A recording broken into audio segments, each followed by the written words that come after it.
What's up guys, hello to Footballtalk here, back on YouTube after stirring things up a little bit with my NFL power rankings last week.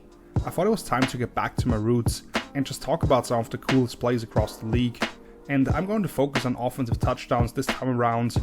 I'm not going to talk about receivers mossing DBs in the end zone or running back breaking 7 tackles, but rather focus on the designs of those plays, which really stood out to me.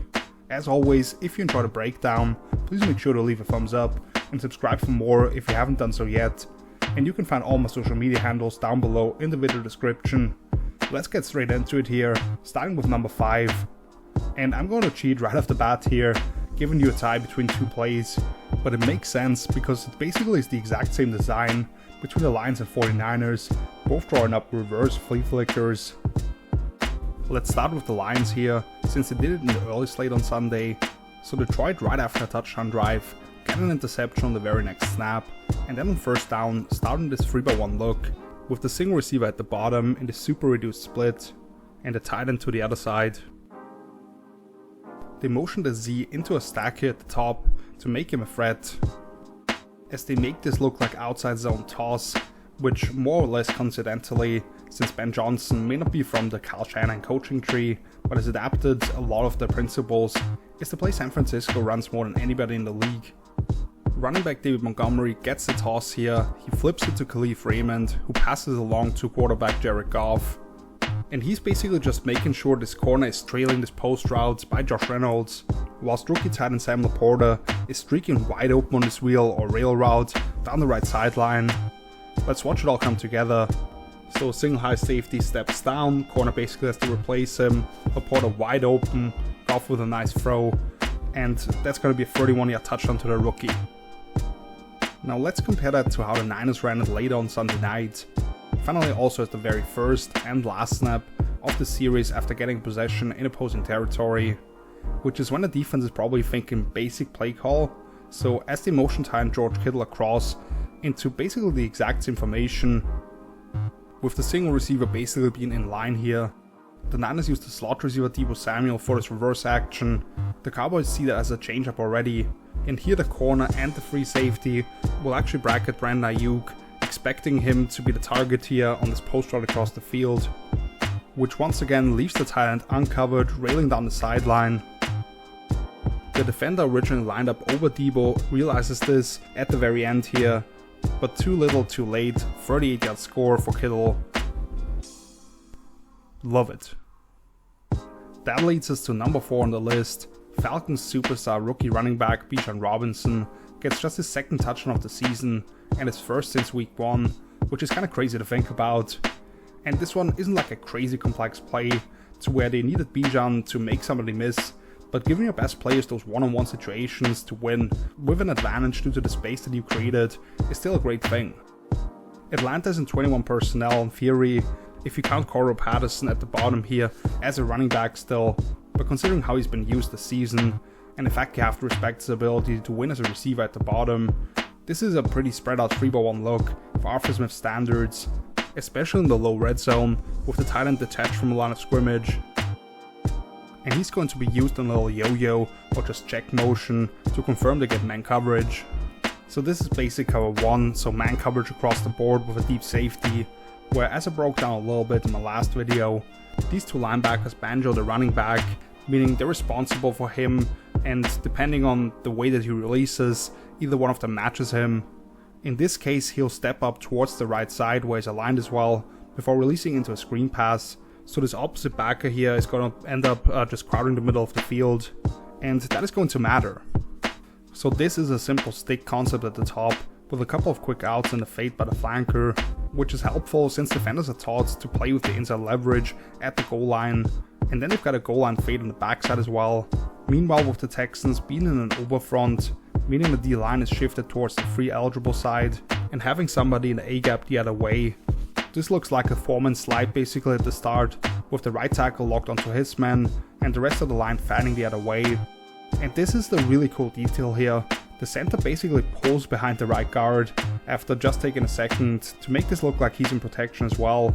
The guard does a great job of taking the D-tackle off track just enough, trying to slant across the center's face, Drew Dalman leads up to the linebacker originally responsible for Bijan, who catches the ball underneath that block, and now the free linebacker, so to speak, is in a one-on-one open field tackling situation against Bijan, who of course jukes around him and gets into the end zone.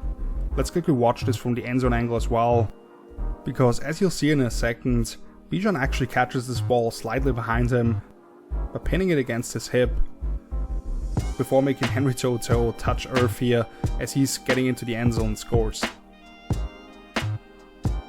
Moving on to number 3, and we're actually going back to the 49ers 42-10 thrashing of the Cowboys, with George Kittle catching his third pass and also his third touchdown on the day. The Niners already up 21-10, and after just being in 11, they come out in 22 personnel on 3rd and 2, with an ace duo set, so 2 tight ends over here to the left, and full or all-purpose back Kyle Juszczyk to the other side, stacked behind Brandon Ayuk. Dallas is in the big nickel package, which puts them at a clear disadvantage in the run game. Kyle Shanahan obviously knows that, as he was playing around with what had been a pretty dominant defense all day long. They bring Juice across on a jet motion to give them that fast free into the flats, and keep these guys in the middle from gaining depth vertically, as we saw a late rotation of the safeties here, not quite sure who they are supposed to pick up here, as we saw a late rotation by the safeties, as number 1 is supposed to be deep here. Meanwhile, the Niners run a mesh concept between Charlie Warner and Brandon Ayuk here over the middle. As I already mentioned, Juice is out here in the flats occupying this defender, and then you got this run fake by Christian McCaffrey, who actually ends up having to cut the defensive end here, with the entire O-line sliding to the right side here to sell this run. But the really interesting route here is George Kittle on this corner post route, because as they basically cross-release these 2 tight ends, which puts the guy responsible for Kittle, number 6 Donovan Wilson, in a really bad spot, because he's fighting through contact and then is slightly behind and inside of his man. And for some context, let's quickly go back to week 3 Thursday Night Football against the Giants, but you could really look at a bunch of Kittle's catches throughout his career, because even though he hasn't been targeted a bunch this season, they love him on those corner routes. 21 personnel here, and they start out in a 3-by-1 set, with Juszczyk to the left of the O-line and Kittle to the right originally here. The tight end is the one in motion this time, to once again give them this ace duo look to the left, and they also cross-release the guys for what I'd refer to as a bench concept, meaning a quick out and a 7 route behind it by Kittle, which they're going to hit here for an easy 15 yards, right behind the corner in cover 2, as he can't get enough depth here. Forward to the Cowboys game again, and now we understand why Kittle's defender fully anticipates this to be the call yet again. Only this time you'll see number 85, and this is more than just a rocker step that he gives him here. Fully open his body towards the back pylon for a split second, and then break wide open for an easy touch throw by Brock Purdy, and a 10-yard touchdown. Beautiful design.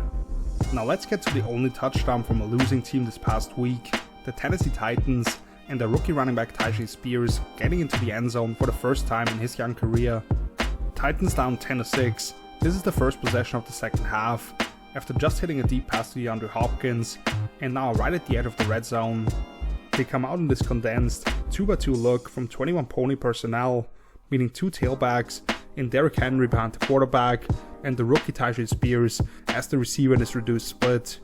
They bring across the slot receiver at the bottom in Chris Moore on a jet motion, and just as he crosses the left guard, they snap the ball. They fake split zone to the left and run a reverse with Spears the other way. They've got the tight end sifting across as if he was blocking his backside defensive end when he's actually leading up on the corner here. Since the center and right tackle would climb up here anywhere in the zone run, the linebacker's been occupied with what's going on inside. They freeze, allowing those linemen to wall them off away from the action, while the backside defensive end chases too much here to be able to still redirect. We've got the single receiver pinning down the safety inside here, and like I already said, the tight end coming across, and he's going to be responsible for the corner. You see the speed of Spears here, and he actually does a great job of pulling those last 2 defenders towards the sideline before cutting underneath them for the 19-yard score. Awesome design, execution, and individual work by Spears to finish this off, rather than getting chopped down just short of the goal line. And that brings us to number 1, and what I love here it lets me tell a little bit of a story about how the play came to be. This is all the way back from week 1, Panthers at Falcons, on a 2nd and extra long, and Carolina is trying to hit this dig route by the tight end. Atlanta is either in cover 4 or a combo coverage, where they play quarters over here and then 2-man on this side, which basically will work out the same. So either way, all-pro level safety Jessie Bates gives first overall pick Bryce Young his welcome to the NFL moment. When he keys on this and jumps the dig route, breaking towards him, and he would actually have another pick later on another deep in cut by the single receiver when he was the deep middle safety later on sitting on it. Let's get back to this past Sunday afternoon. It's a 9-7 game on the first drive to start the second half. The Texans come out in a bunch set to the right here, facing a 3rd and long. Falcons on a single high look, most likely zoning this off into cover 3, and the purpose of this concept is to open up the middle of the field for tight end Dalton Schultz here on the stick route as the tip man of the bunch. Jessie Bates sees it, but due to alignment can only secure the tackle after the first down is already being picked up. And now late in the 4th quarter, just past the 2-minute warning, down 18-12 on a 3rd and 9, Texans need a play, and offensive coordinator Bobby Slowick calls up this perfect counter, which he's been looking to hit Atlanta with all day probably. They come out in the same bunch set to the right, but this time the Falcons have 2 safeties deep here, in what turns out to be quarters coverage, exactly what Slowick is looking for. Everything over on the trip side looks exactly the same for Houston, only this time, instead of breaking towards the middle, Schultz bends this a couple of steps and then takes it vertical on a dig and up. Watch Bates over here. As we let this run, he tries to jump it, as they probably saw all week long. Quarterback CJ Stroud with the perfect pass, and they burn the potential All-Pro with an absolute beauty to put themselves up on the scoreboard with less than 2 minutes on the clock. The Falcons did find a way to get into field goal range, with the quarterback on the other side, Desmond Ridder, playing the best game of his young career, but I jumped out of my seat when I saw this play, because I immediately connected all the dots of how all this came together in my football nerd brain. Alright, that's gonna do it. Thank you so much for watching the video. I hope you enjoyed geeking out over cool play designs with me. If you did, please hit the like button and subscribe if you haven't done so yet for more content like this. If you think I missed anything, and keep in mind I focus on touchdowns for this specific episode, feel free to let me know in the comments. You can find my social media handles down below in the video description, along with the link to my page helloswithfootballtalk.com for all my written content, and any moment now another much longer video should pop up where I talked about some of the under the radar stars over the first month of the season. I'll be back next week with something in written form, either quarterback related or if there's a specific team or unit I want to dive into. Always open for ideas if you're interested in a specific topic. Either way, hoping to have you back for that. So until then, see you later. Peace!